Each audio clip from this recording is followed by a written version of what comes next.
Welcome to Tales from the Fandom, a podcast that brings a special guest out of the multiverse and straight to you. And now your host, David Ginsburg. Hello, everybody, and welcome to the latest episode of Tales from the Fandom. Joining me on the podcast today is Spartan Leonidus. You may have heard his name pop up in last week's episode during our discussion with Josh, aka Hyrule Gaming Group. Welcome to the podcast, Spartan. Thank you, David. Thank you very much. It is absolutely a pleasure to have you. And as I was talking to Josh in last week's episode, which obviously you haven't listened to yet because we're recording it before Josh's episode comes out, I had mentioned that through his channel, through Hyrule Gaming Group, I've been introduced to so many wonderful streamers on Twitch, and you have been one of those who, again, great community, great personality, great connection to the people that are watching your stream, and it's definitely been a blast to be able to watch what you do. Well, David, thank you very much for that. You know, just like you said with Josh, Hyrule Gaming, Hylian Descent, it's like a passion in doing these things to create a space where we can have people to talk. And I feel like a little bit you have some of that when you created this podcast. Oh, definitely. I mean, I try. I think with the podcast, I definitely get less of a community feel or community involvement because people get to listen, but then sometimes there's no like email or comments. And Twitch is definitely the, hey, I'm on and people are looking and watching me play video games and chatting away. And it's definitely a different flow, but I think it's definitely got some of the same overlaps. Well, I appreciate your good vibes and all the interactions I've had with you already. And thank you for having me. It's definitely the Twitch communities that I've been involved in that have made me really excited to continue, to be honest with you. It's I haven't ever been to a Twitch con yet or actually had any RL meetups with anybody, but I've been gaming for pretty much as long as I could my whole life. And it's really just always been a kind of passion and hobby for me. The thing with gaming, as you probably know, or any kind of passion or hobby that you spend a lot of time with, is you can sometimes not be out in society talking with people as much. So it's nice to have a balance. And so the interaction piece on Twitch and creating a space for people to be able to come and chill out and be in their space physically, to be in the community space virtually while we're there having a chat and a game is like the best thing ever for me. So I love it. Oh, absolutely. It's definitely something where for a number of people it's that access. I've been watching streamers recently where they're like, I'd rather stay inside the house and stream and talk to the people in their community rather than having to go outside and deal with essentially like the outside world. And it's definitely been a place where I've been multiple times where it's like, man, if I could just stay in the house all day and not do anything with having to deal with people outside. Well, that's it, right? I mean, we all have our various ways of getting things done in the real world. I know for me, I have some experience in the Navy as a U.S. Navy sub vet, and submarines are kind of they're cramped by design. I always compare it to like a spaceship. Your external environment will kill you. You have to rely on your ship 100%, and that being able to go outside of your house versus being able to go outside of a sub, to me, it's like, yeah, I guess, but I don't mind it too much because I like to be able to just walk out and do that and not have to go swim through the ocean, I guess. I totally understand. And you bring up your naval service, and I want number one say thank you for your service. And on this podcast, we generally cover books and TV shows and movies and video games and all sorts of stuff. I've delved into Judge Judy a little bit. I've delved into cooking shows, but for you actually kind of fall into a fandom that is got its own TV channel, like the History Channel. You are into like real life history. Yeah, for sure, definitely. And if you think about something, I guess I another way I describe myself is a naval nerd because I was in the Navy. My grandfather was in the Navy, and his tie was World War II. He was on a ship in the Pacific. But that whole thing of history fandom is it's a non-academic way, I guess. I love reading books. I like reading a lot of science fiction and stuff, but I definitely like tying back in real life history with thinking about naval vessels and military activities. My moniker online, Spartan Leonidus, as a well-known Spartan 300. That whole thing is just to say to the world, like, this is kind of my thing. Is I love this kind of amateur history. I understand that it's an amateur level. I'm not trying to analyze things in an academic way. It's more of just the fun things of history that I'm exposed to that I enjoy. And, fun isn't always the best word for history, I guess, but Hmm. there's a balance in it all, I guess. Since it is just is just a hobby for the most part, it's just like trivia on the side rather than actual in-depth knowledge of a lot of things. What drew you to history? Like, because I'm the same way. As far as, I love history. History was always one of my best subjects in middle school and high school and college. It's the one that really sucked me in, and I have a very focused area. Like, I like ancient history, Greek and Roman and Egyptian, and even into like medieval time periods to a certain extent. And then I'm pretty much like done, because at a certain point I'm like, okay, I'm done with the history. But what was it for you that draws you to history? Well, I think it was a combination of things. To tie it back to the gaming experience, one of the first games that I ever was able to play on a PC platform, I think it was, I don't even know the specs of it. It was post TRS 80, but it was like an IBM XT AT clone, if you know the dual 5 1/4 or whatever.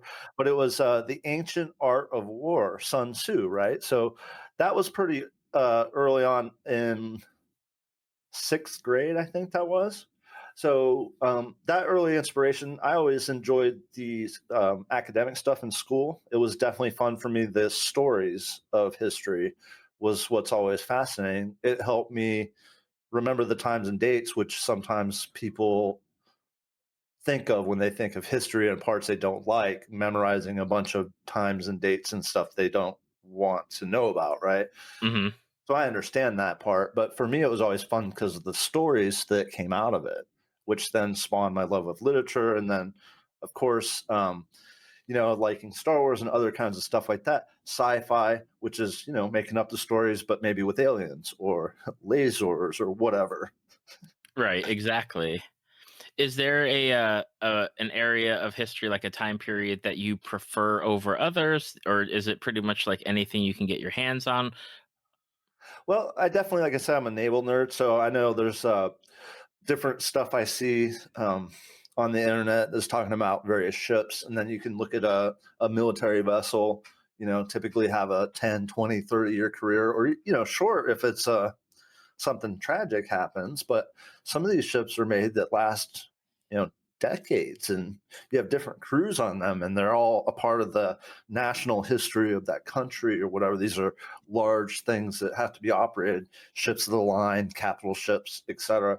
So it's fascinating because, one, it tells a story of the larger parts of the country's the economics of the time, the technologies of the equipment, the strategies of the navies, and how they operate. So it's the conglomeration of all that stuff, I think. And then I honestly think that's partly why I like games so much, is because it takes the RL connection and brings it down into a gameable way, and tells a story usually. And depending on the depth of the game and its connection to reality, or whether it's just a total fantasy story, it's more relatable. Just like you don't have to sit there and memorize a bunch of stuff. Oh, absolutely. And I mean, as you bring up like science fiction and fantasy books or video games, you're creating a whole new history of things and timelines, and you have like, I guess, for example, the one of the bigger ones, and I'm just going to put it out there. And I don't even know if like you fall into to have read this or reading this, but like Lord of the Rings. Oh I yeah. mean, Return of the King, they have like a whole thing of appendixes about like Right. what happened and when it happened and Yeah. who it happened to, and then you get the like the later releases about like the early history of the world and then the later history of the world, and And then same there's with, the Silmarillion if you really want to get crazy. yeah, exactly, and that's one book that I did not get crazy with Me is neither, that. actually. That's one I read all the other ones, but the Silmarillion, I was like, nah, never got into it that much. But But yeah, it's great. Like between that and like even like modern days, like fantasy, like Game of Thrones is another one where you're reading those books and there's so much history, and then of course George R. R. Martin's publishing like the history of Westeros and all these other things where it's like he's adding like the layers of what has happened, what came before, things that might have been referenced in one of the books, and now he's tying it into, oh well, here's the true like the story of that that event and how it affected like the world. And it's one of those things where if you're a science fiction or fantasy author and you're writing something of that nature, like that is one thing that I love is those little tidbits here and there, the little breadcrumbs, and yes, if you give me enough, like I'm all there for it. yeah, it totally draws you in with the depth there, and it's like I think of it like an older game with a lower end graphics, and you get a more well written book, and it's this vivid, rich detail and texture and shadow and lighting and all these things that come together, and it's like it really may not have that good of graphics, but the tale that it tells that spins in your mind is so powerful. Absolutely. One of the things, one of the fandoms that you've mentioned specifically on the sheet that you sent over to me is Star Wars. Hmm. And Star Wars again, you have the original trilogy movies that came out and established that world, and then you had books and TV shows and more movies and more video game, Hmm.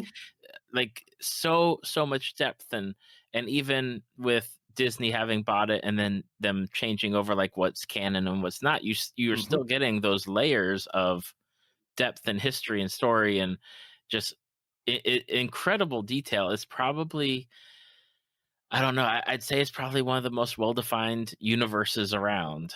Yeah, it's definitely got a lot of appeal, right? And you're talking generational stories here now in modern uh, culture. I guess it's kind of a global thing. I was going to say American culture, but it definitely went global. Star Wars is a powerful thing, and there's all the various time frames and parts of the canon you can look at. For sure, I definitely love the Timothy Zahn books. And one of my favorite characters, even though I need to reread all the books, was the Grand Admiral Thrawn, like the smart admiral versus like the, I don't know, Sith or whatever power using the Force of Vader. Those whole book series were great. Oh yeah, that series, the Thrawn trilogy, initially, man, that was, I remember buying those books, and those were one of the first books series that I ever purchased for myself. I remember Nice. buying them in like middle school, Hell yes. and that was the start of like reading everything Star Wars. I bought, Yep. and at that time when I'm in middle school, it's like, okay, I'm going to buy every Star Wars book, not knowing if it's going to be good or bad. But I read probably every Star Wars book published from like the Zahn trilogy all the way up through like the end of the New Jedi Order in like 2003, 2004, somewhere around there. Oh wow. Okay. Uh, Yeah. Probably later, and then that was it. Like I stopped reading them for the most part. Nice. Yeah, I definitely enjoyed them. The other part of the Star Wars thing that's neat is if there's a game, the X Wings, the miniature game. I Hmm. played that, and that's all. It's my naval nerd coming out again. It's if you ever had friends that played the Warhammer 40K where you had all the miniatures and the painting parties and stuff like that. I mean, I love art and I love appreciating it, but I'm not like painter. That kind of stuff is just not my thing. Just not Right. enjoyable to me, and I'm not practicing it, so I'm not getting better at it. And I'm just like, this X-wing game is all the Star Wars ships, but they're already they're printed like that, 3D printed high detail models and stuff, and the moves are kind of like a chess move. It's a slower paced game than I think a lot of folks might be interested in, but it's a board game. You're playing it with your friends on a table. Yeah, it's something that I got into at my local gaming shop before it closed down, unfortunately. But they were running this campaign that they found on the net where it was each player gets a rebel starfighter, and you're a part of a squadron, and then they have to follow like certain rules when they're playing the Imperial side. Mm-hmm. And that was really cool, like recording the number of kills and all that information, and that was really fun to like start playing through. And I'd love to like play it again, but man, those games and the cost to get into them and have Totally, like all the ships is something where it's like, oh man, I for can't do sure. it.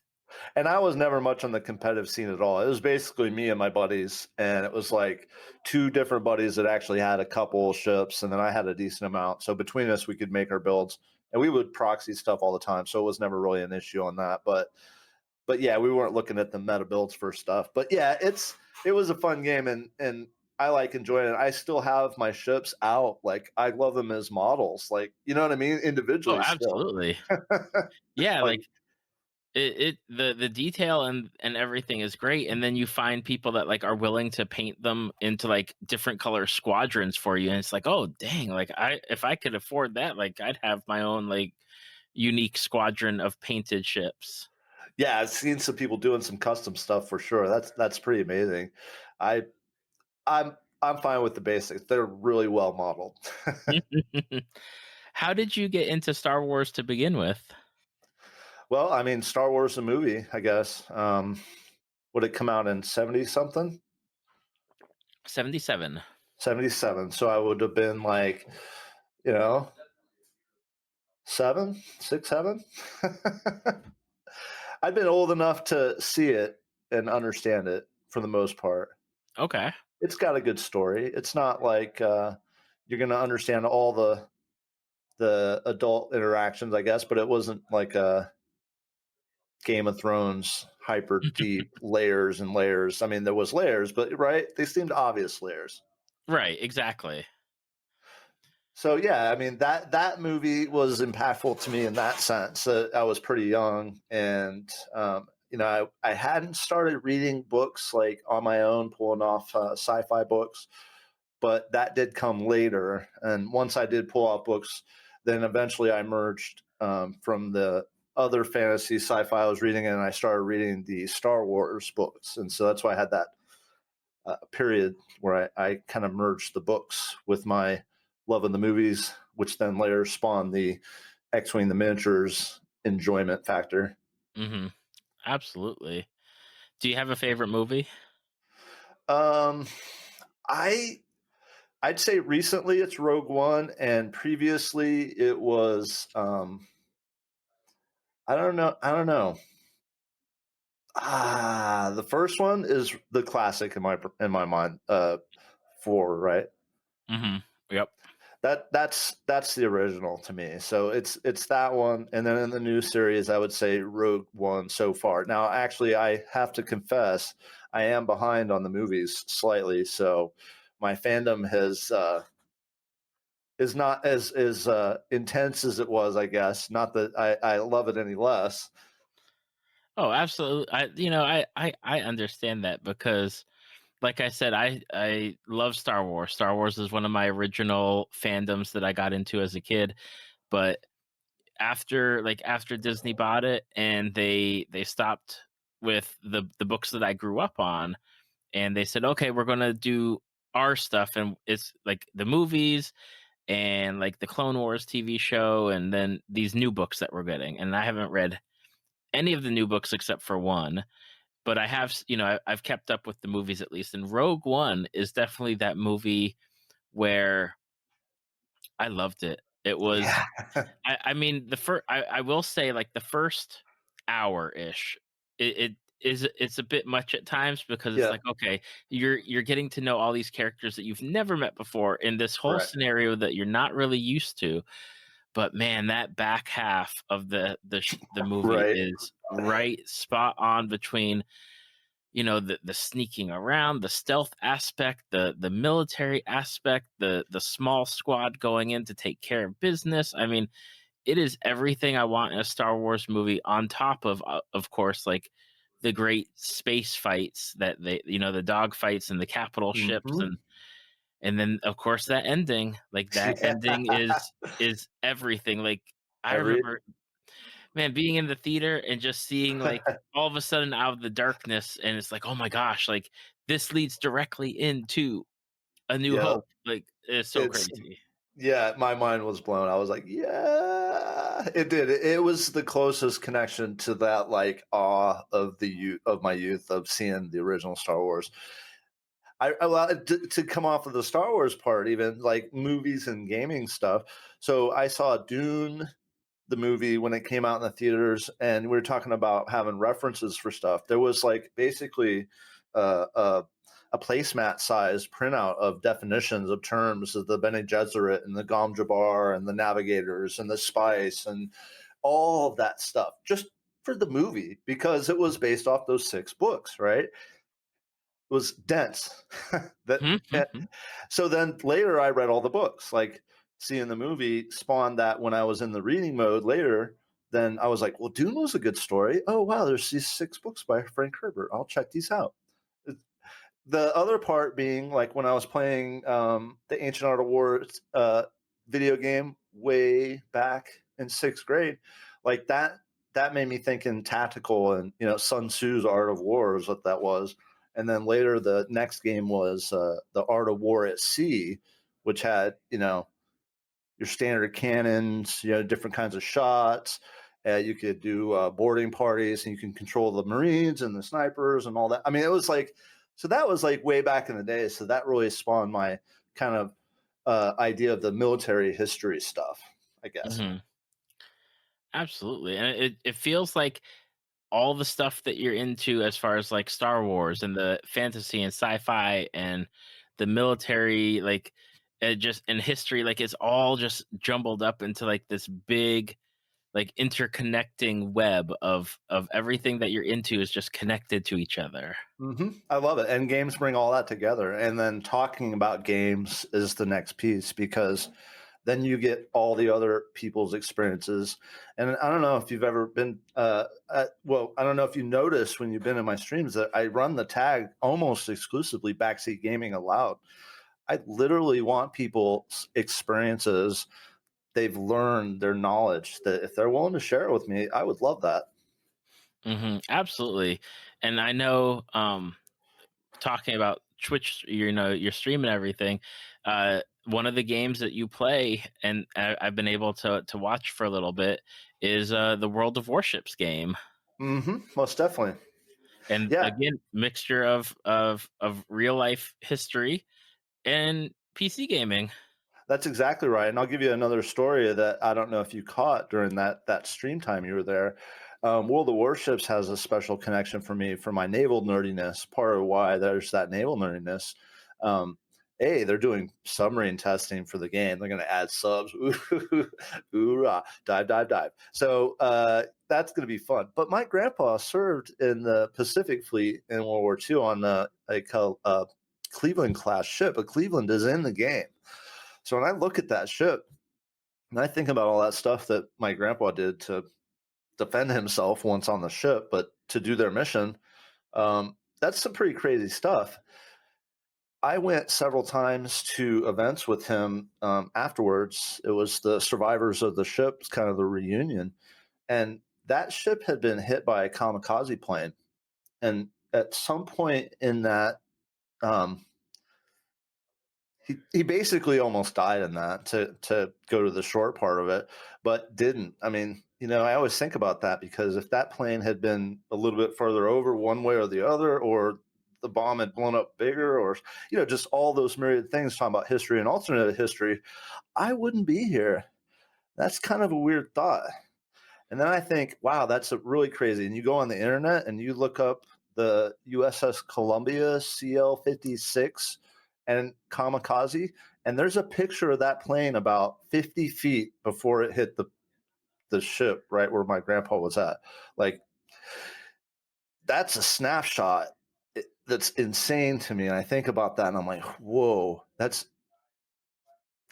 pretty intense. So that's like a real part of the story. Later at one of those reunions, an older gentleman that was talking about that, I was sitting there with my grandpa, and he was sitting there in the conversation, pulls out of his jacket this tattered Japanese silk flag, had all these signatures on it. He's like, I snagged this out of the burning wreckage from that plane.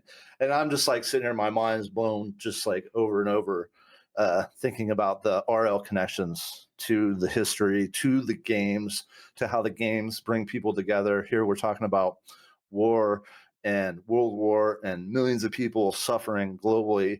And these were these people's tales on this one ship in one of the militaries, and how, hopefully we don't have to have war. Mm-hmm. But that's history's makes it tough to ignore that there's some struggles that humans have, and hopefully we can evolve past that. I think is what I'm for.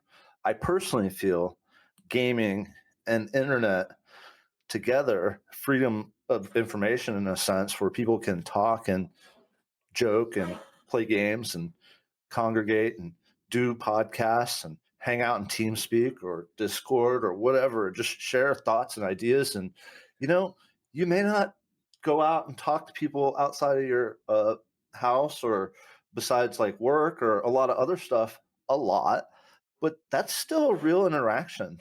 There's still a real human on the other end of that line. And that's really the connection that I find that's really, it's energizing, I think. Oh, definitely. I do have a question for you, because you brought up like a very real connection for the World of Warships game, and the connection to your grandfather, and like others' experience. And I was curious about your thoughts on like games, and I don't know so much like about World of Warships, but games like Call of Duty, or games where you are playing in that kind of like realm of being the soldier going through. What are your thoughts on that? Because I know there's people totally fine with playing through that kind of game, and then there's people that definitely are on the side of maybe we shouldn't be like, I don't know if it's I don't know if it's more like glorifying it, or playing through something that was a very real experience for people. Like I'm just curious about your thoughts on Well, those kind of games. definitely. And I play FPS. It's just not my primary focus. And I definitely don't do it on stream. Oh, my goodness.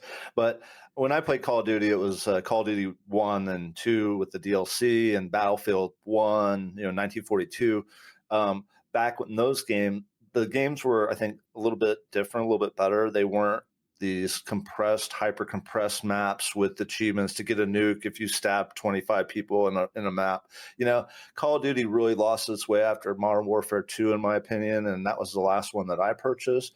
I stopped buying EA games after Battlefield Bad Company 2 for a while. So on the gaming front, the games just weren't as good. Now, granted, they were fun. Lots of people had millions and billions of dollars spent, but I played the games back. This is me now. I'm the old god kids these days, the games, but I'm just saying the games were better back then, in the Call of Duty and the Battlefield arenas, at least. So on the modern social aspect side, I think that there's a tough balance, especially if you're a parent or someone that's struggling with things.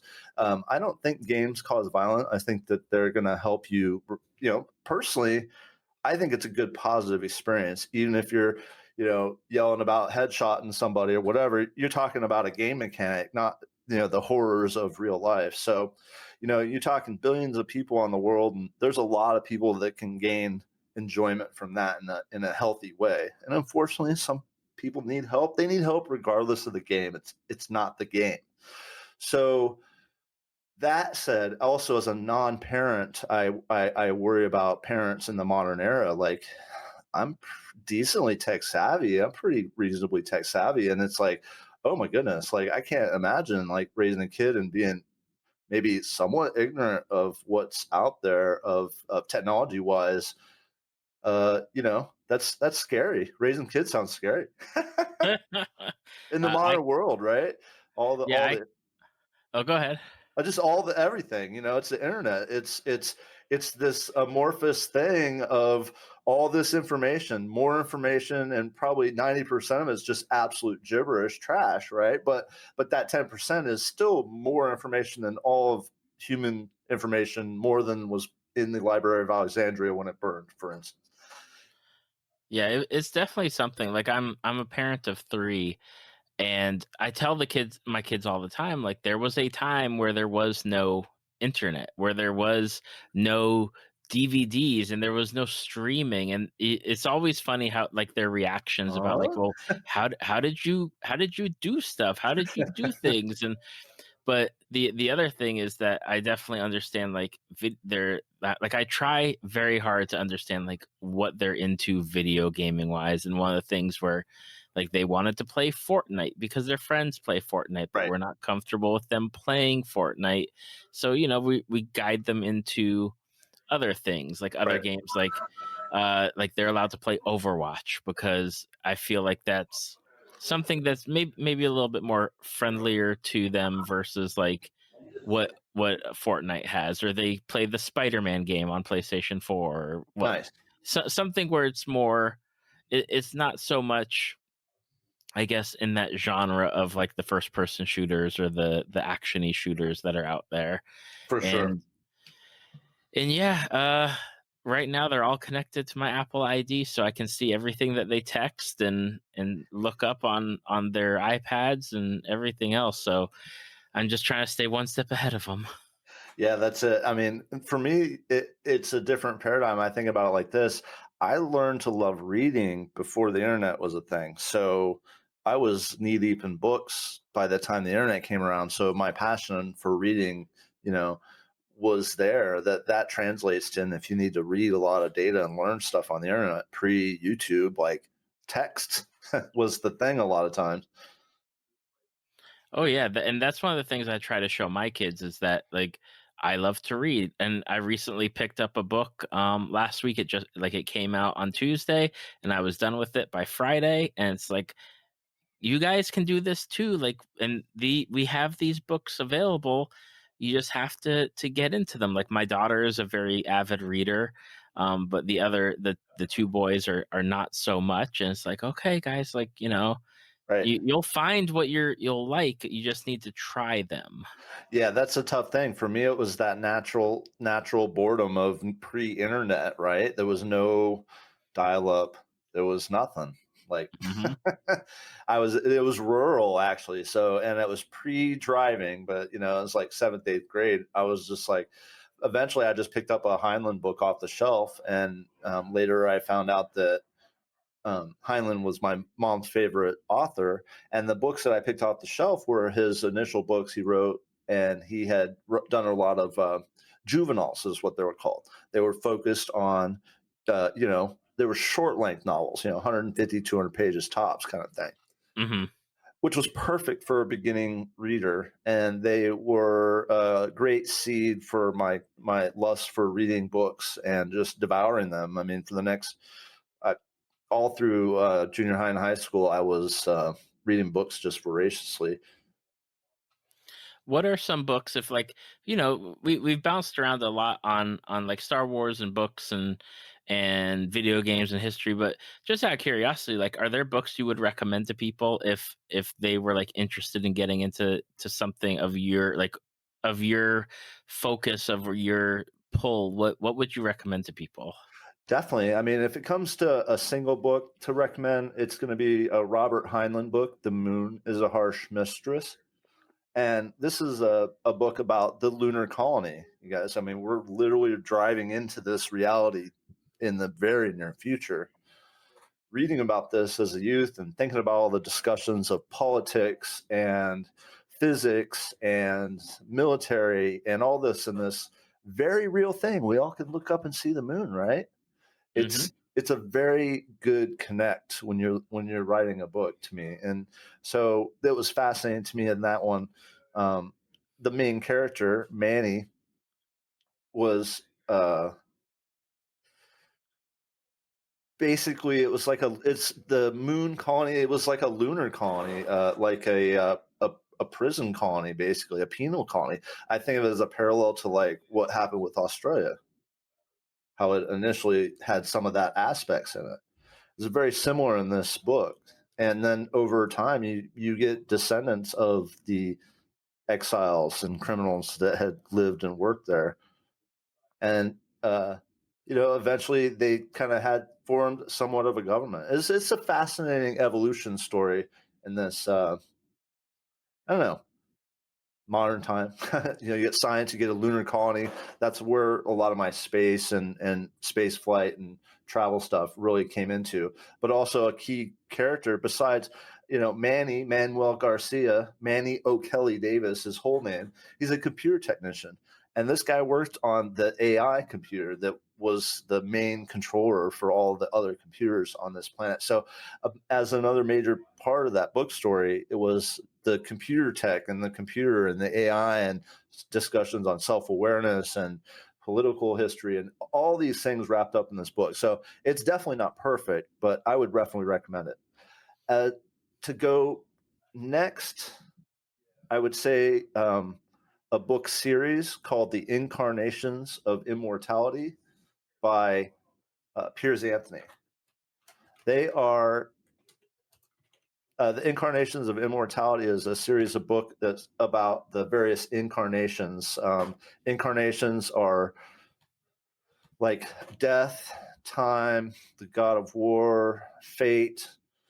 So there's all the various incarnations, and it's like war, nature, evil, good, and night.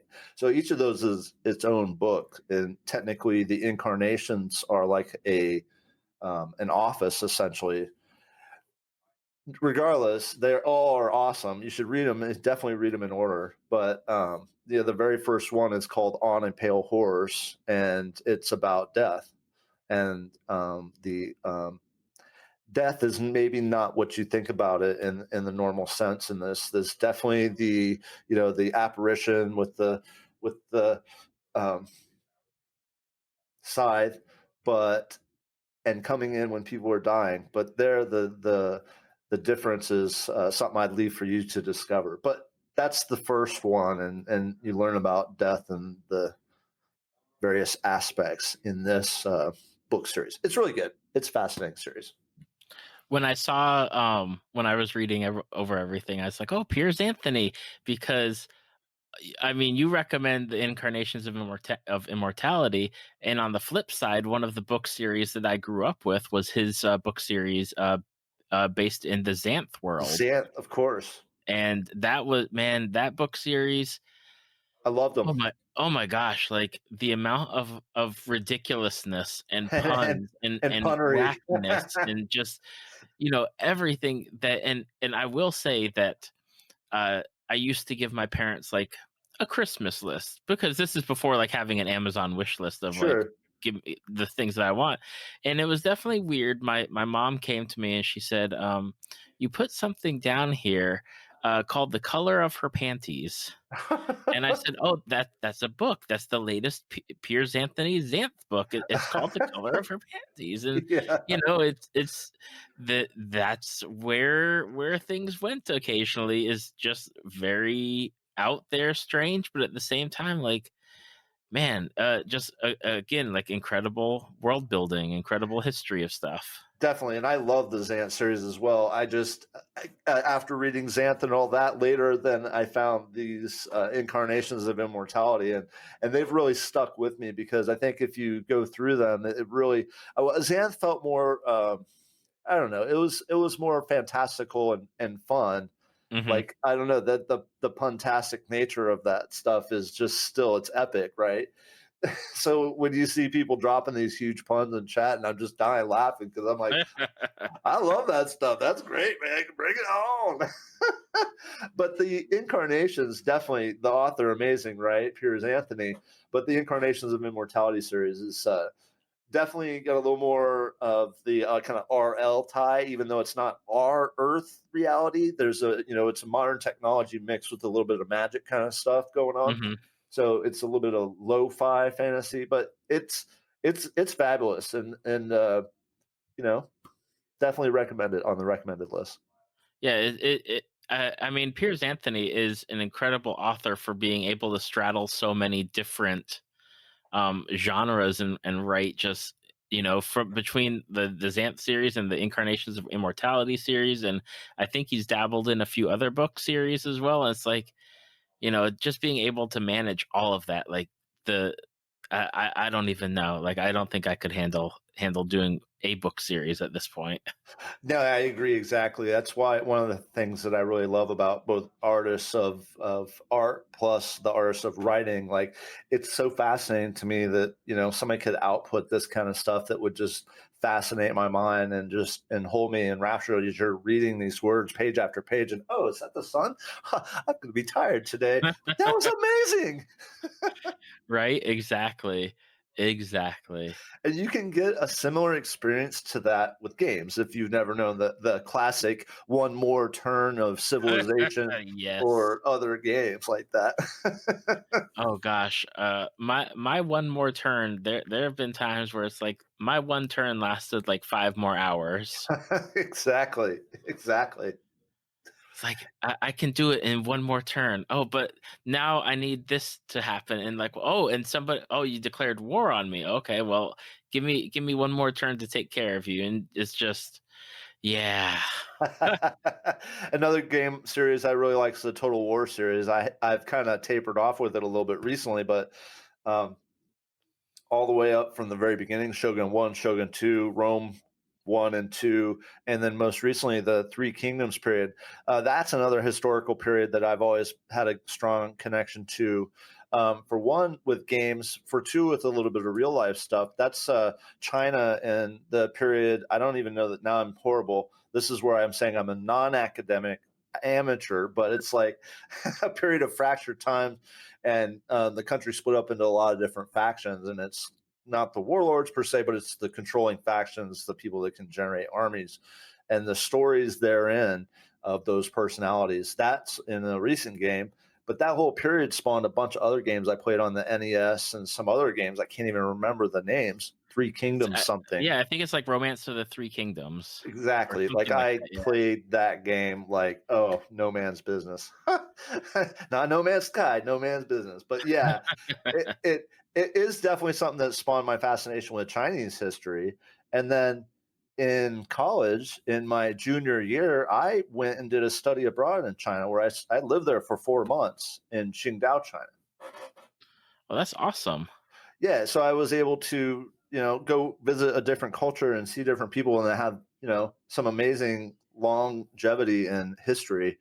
It gives you a little bit of different perception of reality when you're living in a place, not just a week or two, but 4 months is a good chunk of time, that everybody is totally the same but different on a cultural layer with language and culture, but we're all the same, I guess.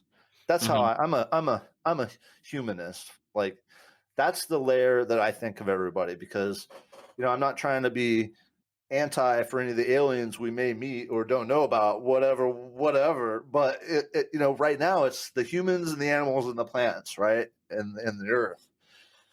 So I always think of things on the human level is what I try to do, because I'm just one of billions of humans, billions of people. You just see people in a high population density area in China, and it can totally change your perspective of things. So I definitely appreciate my travels and the history there with going to visit China and then having that connection through games and history and stuff itself.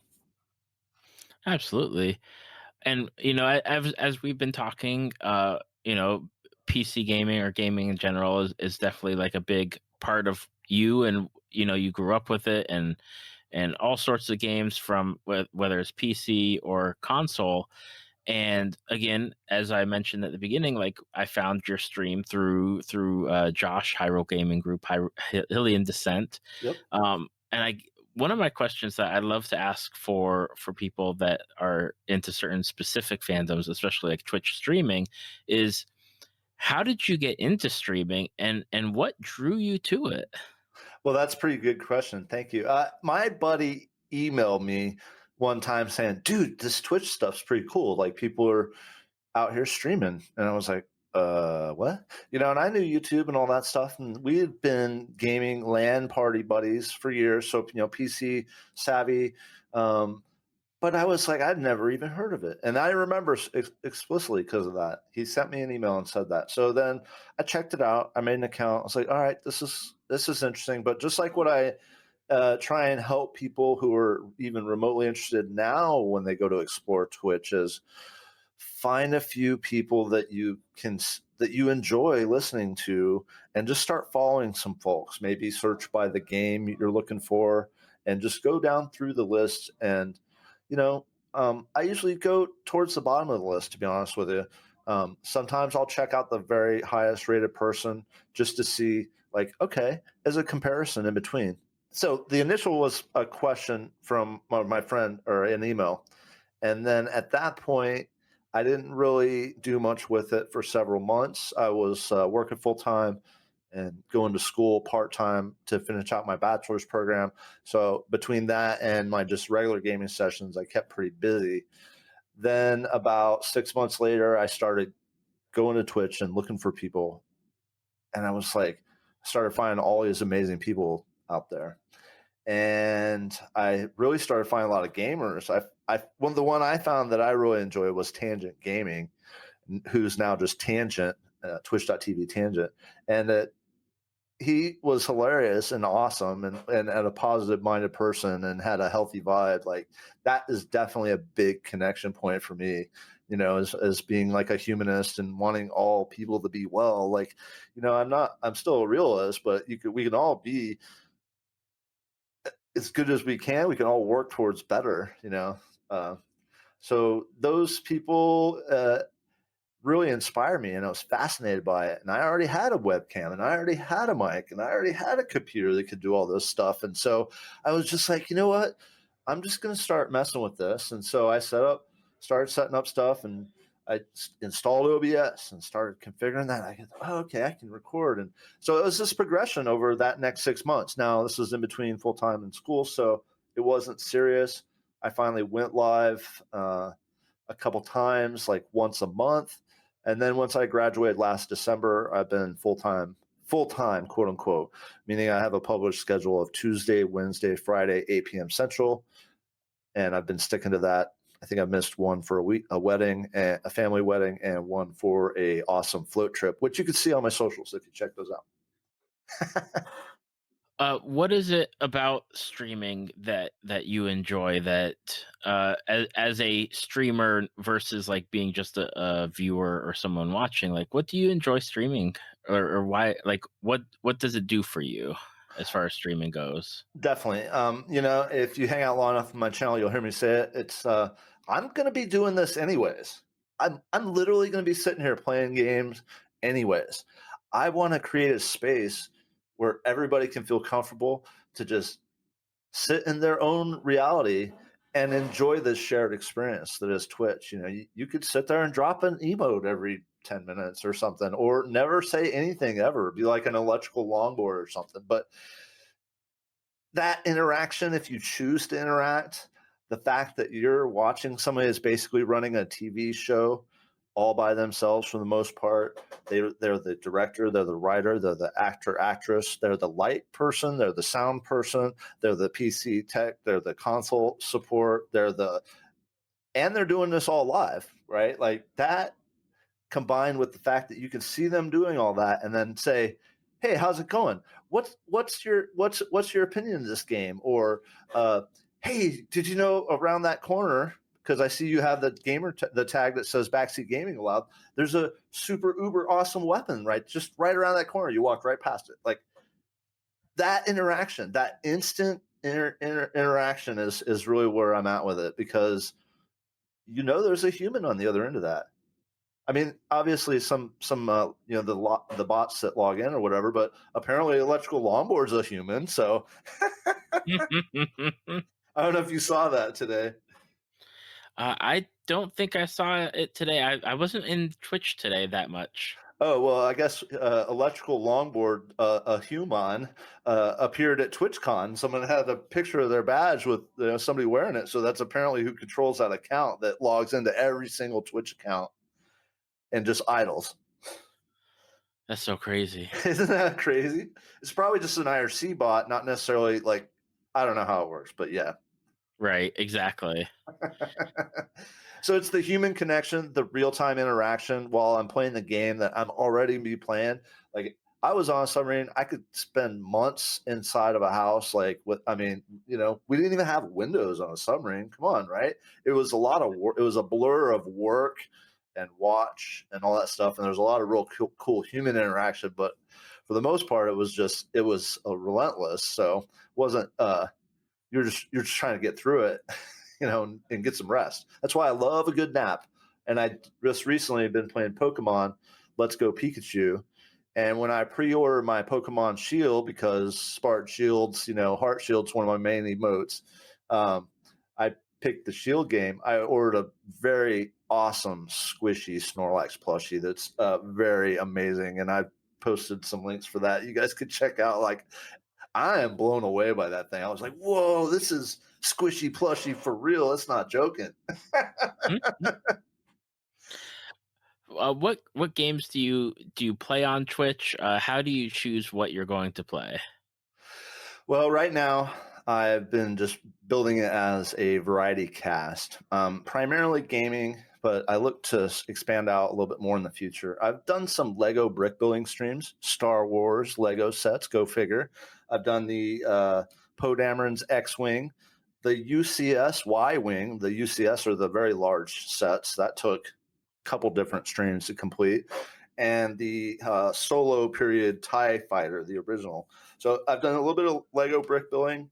I've teased the idea of some X-Wing, the miniature game, with some of my subs, and I've kind of created this like game idea where the subscribers would get points to buy ships for fleet points, and then we'd have the battle. And if they're in chat at the time, they could control their movements.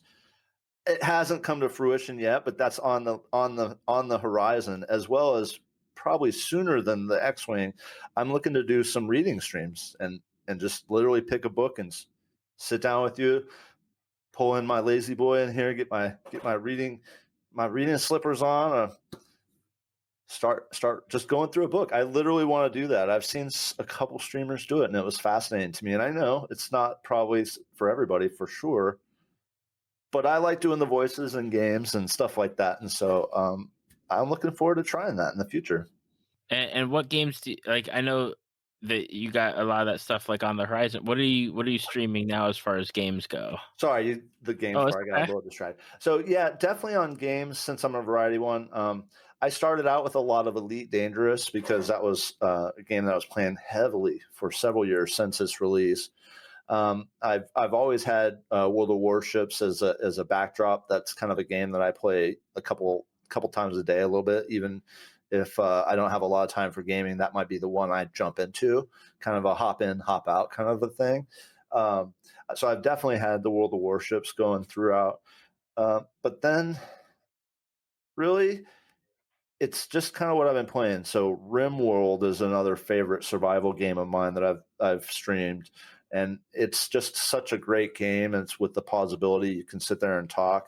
Also, you can name people in chat in the game, put them in game, and then your connection to these people in the game now, these pawns they're calling the game, have a much deeper thing, because now it's somebody that's in chat. You're like, oh no, so and so just lost their left leg. Oh, we'll make you better. We can get a cybernetic one. You'll run faster.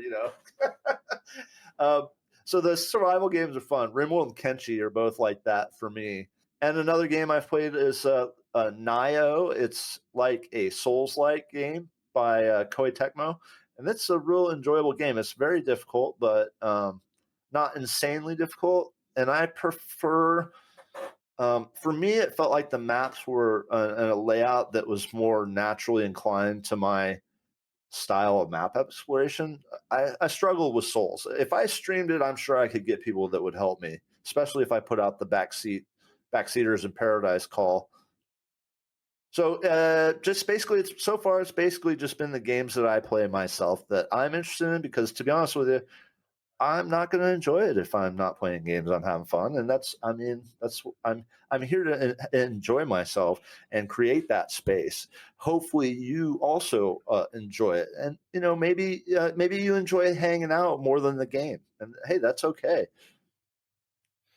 Exactly, and it is something where I find myself, and I always, because I follow so many different streamers. It's always like, okay, I'll pick a few and I'll have them up so that way I'm lurking in like 5 or 6 Totally. different ones and can jump back and forth between them. And I have the volume adjusted at all the different ones, so you can basically hear somebody comes in. They're like, "Are you listening to like 4 different things at once?" And I'm like, yeah." Yeah, and I work from home, so therefore I watch streams as kind of like as I'm working. I Definitely. can have it on a different monitor and kind of pay attention and follow along with what's going on. And Yep. yeah, it's definitely something where I definitely enjoy just the variety of games, seeing games that I've never played. Like you mentioned Elite Dangerous, and that's one of the games that's in my Steam wish list of I'd like to try that game, but I'm not sure if it's for me yet. So Yeah, that game is a special breed. Definitely, it's a sim. So if you're not ready for a sim, like not Sim City, like a simulator, like a space combat sim. So it's got a lot of depth to it in that that's the controls of your ship. I had a joystick. I ended up buying a HOTAS, hand-on throttle and stick. I mhm. definitely appreciate having that. But I always augmented that with a voice attack and HCS voice packs to make that an even more fun experience for me personally. But yeah, so that's a great one, but it's a slippery slope maybe sometimes on the time. Yeah, it's. I think I was watching another streamer, and like their whole stream of what I was watching, like their 2 or 3 hours was them traveling from point A to point B, and Yeah. that was pretty much it. And I enjoyed it because like the graphics are really great to see because I love space stuff, and then Hmm. it's lending itself to that interactivity of being able to chat with the person as they're going through like flying for that number of hours, and Right. they're playing the game, but they can talk to their chat. That's right. You're not like you're on a submarine where you're out there stuck and lost all by yourself. Not that we were stuck and lost, but out there by yourself, really not communicating except for home base kind of thing. And for the thing with the Elite Dangerous part is it's a Milky Way simulator. So like unlike No Man's Sky is another game that I really enjoy. It's just the hundreds of billions of star systems in the Milky Way. Just the hundreds of Just. billions in the Milky Way. And they try and do it in the simulatory, realistic science methodology versus the awesome No Man's Sky interpretation of the fantasy procedurally generated infinite universe side of things. And so I really love both of those games for their strengths and their own weaknesses. Absolutely, it's definitely something where and that it's the funny thing is like I got No Man's Sky on like this really deep discount on Steam one day. Never loaded it up, never did anything, and now I hear it's like just really really good, and Yeah, it makes me want to install it and try it out. But at the same time, like I need time to do that. yeah, for sure. Now, No Man's Sky is a little bit shorter. Like you could play it infinitely, just like any game, but I think you'd have to spend more time on Elite than you would on No Man's Sky to get to a comfortable level with the game. No Man's Sky is very fun though, and they've changed it well, let's see. They offered X, Y, and Z when they released it, and it had X and Y, so that's why everybody was mad. They added in the Z over the next year, and then over the next 2+ years, they've just been adding the A, B, and C, and they have never ever talked DLC yet. This is still just the base game, you guys. So that's the cool part to me. And Hello Games has some pretty good fandom for that. And I definitely am in there. I didn't buy it day one, but I watched a buddy of mine play it, and it was a fun game. It just wasn't what it was X, Y, and Z, what it was promised or whatever at the time. So it was nice to see that evolution, and then like a year and a half later buy it on discount on Steam, like you said. And I've loved it and been having a great time ever since. Definitely. And maybe one day I'll load it up and fly around and see what's crack-a-lackin'. Well, there you go. I stream pretty late on Fridays sometimes, so I don't have to work the next day. So I've been known to do it at Friday, No Man's Sky. But check out my Twitter and you can see when I go live. And it doesn't take that long to install. You could jump into our game, and it's fun doing it co-op. Oh, that's awesome. Now, for people who have listened to our episode and they're interested in finding you out there on the internet, what are some of the best places to do so? Well, obviously, it's going to be twitch.tv/Spartan Leonidus. It's Leonidus, not AS, US. And Spartan Leonidus carries through all of Twitter and Instagram and Twitch and even YouTube. I am looking to do some of that in the future, but as you know, editing can take some time if you want to put out a good product. So those are the main places right now, guys. You can get a hold of me there. Awesome. And I'll have those links in the show notes and on the website and Facebook page as well.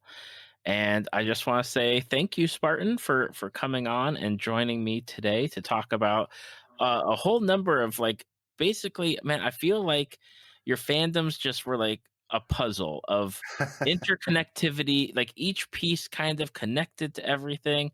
And that was really cool. Like, because sometimes, I jump around with fandoms when I'm talking to people, from like comics to movies to something else, and they don't really connect in any particular way. But this, like, everything was connected, and I like that. That's awesome. That's awesome. And hey, we didn't only had this amount of time, so I promise you I could go into those topics too. But I want everyone to go check out Spartan's Twitch channel. You'll see me hanging out in there, and I know if you float around long enough, you'll see Spartan pop up in a lot of other channels as well. And it's always great to run into you. Awesome, David. Thank you very much. I've been appreciate you very much and setting aside the time.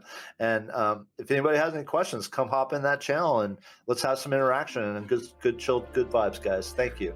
Thank you for listening to Tales from the Fandom. Subscribe to us on iTunes or your podcast app of choice. Follow us on Facebook at www.facebook.com/Tales from the Fandom to see photos, links, leave feedback, and check out upcoming guests. If you'd like to be a guest, email David at talesfromthefandom@gmail.com.